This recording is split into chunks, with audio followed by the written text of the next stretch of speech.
या first class rooms facility आप यहाँ पर अवेल कर सकते हैं। साथ ही यहाँ पर रिफ्रेशमेंट और फूड की प्रॉपर फैसिलिटी भी आपको देखने को मिलेगी। लक्षद्वीप विजिट करने का जो तीसरा मोड ऑफ ऑप्शन है वो है किसी लग्जरी क्रूज में आना। पिछले कुछ सालों से कॉर्डेलिया क्रूज मुंबई और गोवा से लक्षद्वीप के लिए ऑपरेट करते हैं, तो आप किसी लग्जरी क्रूज में भी लक्षद्वीप को विजिट कर सकते हैं। तो लक्षद्वीप कैसे पहुंचा जाए ये तो हमने जान लिया।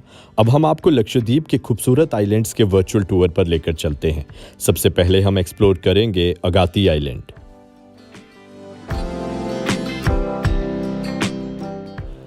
अगर आप अगाती आइलैंड को एक्सप्लोर करना चाहते हैं तो उसके लिए आपको सबसे पहले अगाती पुलिस स्टेशन में अपनी एंट्री दर्ज करवानी होगी। एंट्री के बाद आपको अपने एग्जिट की डेट भी दर्ज करवानी होगी और ये रूल यहाँ के सभी आइलैंड्स पर अप्लाई होगा। अगाती आइलैंड में लक्षद्वीप का एकमात्र हवाई अड्डा है, तो अगर आप हवाई सफर करके लक्षद्वीप पहुंच रहे हैं तो आप अगाती आइलैंड को जरूर एक्सप्लोर करें। अगाती आइलैंड में आपको खूबसूरत व्हाइट सैंड बीचेस और पूरे लक्षद्वीप के सबसे खूबसूरत लगून्स देखने को मिलेंगे।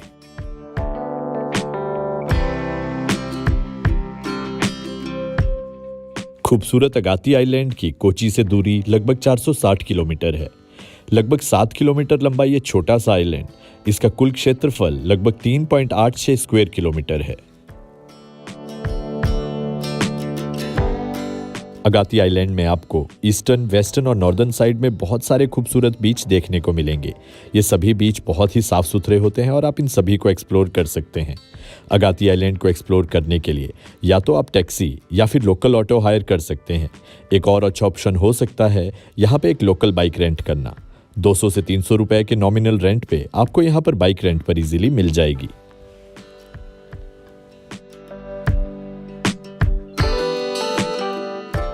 अगाती आइलैंड की ईस्टर्न और वेस्टर्न जेटी से आपको लक्षद्वीप की अलग अलग जगहों पर जाने के लिए यहीं से स्पीड वेसल या फिर प्राइवेट बोट के ऑप्शन देखने को मिल जाएंगे।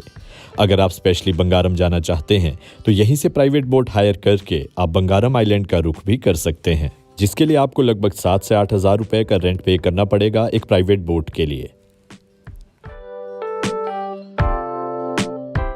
अपनी प्राकृतिक खूबसूरती के अलावा अपने रिच कल्चर और हेरिटेज के लिए लक्षद्वीप जाना जाता है। आइलैंड के लोगों के लाइफस्टाइल की एक बहुत अच्छी झलक आपको यहाँ पर देखने को मिलेगी। कोकोनट से बनाए जाने वाले अलग अलग प्रोडक्ट्स और फिशिंग ही यहाँ के लोगों का मेन ऑक्यूपेशन रहता है। यहाँ के लोग बहुत ही वेलकमिंग और वार्म हार्टेड होते हैं।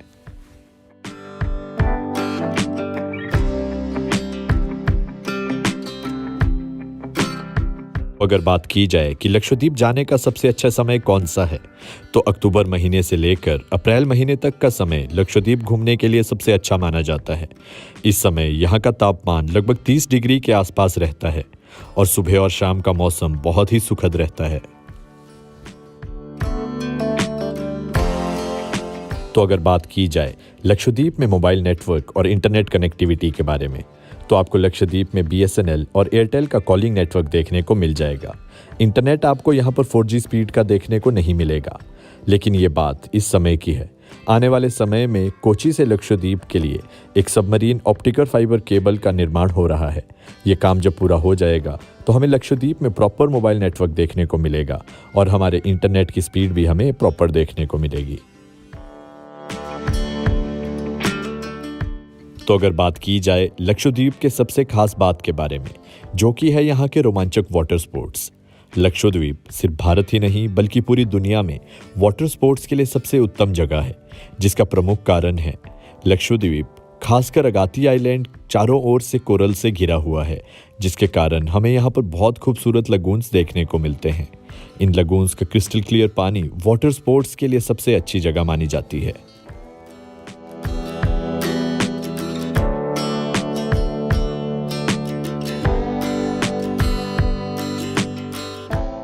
लक्षद्वीप में हम अनेकों वाटर स्पोर्ट्स एक्टिविटीज़ को अंजाम दे सकते हैं और लक्षद्वीप में इन्हीं एक्टिविटीज़ को करते हुए अपना समय हम बिता सकते हैं। इन एक्टिविटीज़ में कुछ प्रमुख एक्टिविटीज़ हैं, जैसे कि kayaking, canoeing, pedal boating, sail boating, windsurfing, snorkelling, glass bottom boats, scuba diving और deep sea diving.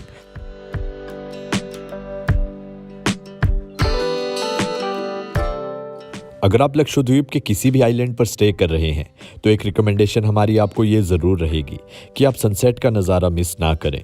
Western jetty या फिर वेस्टर्न साइड के बीचेस पर जाकर आप सनसेट का नज़ारा ज़रूर लें। ये नज़ारा बहुत ही मनमोहक होता है।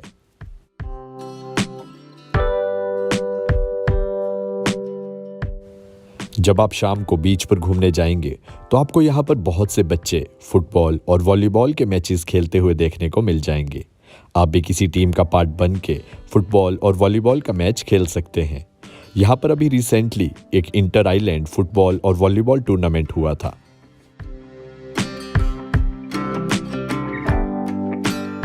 लक्षद्वीप अपनी बहुत सारी फूड आइटम्स और डेलिकेसीज के लिए जाना जाता है, जो कि अधिकतर नॉनवेज या फिर सी फूड रहती हैं।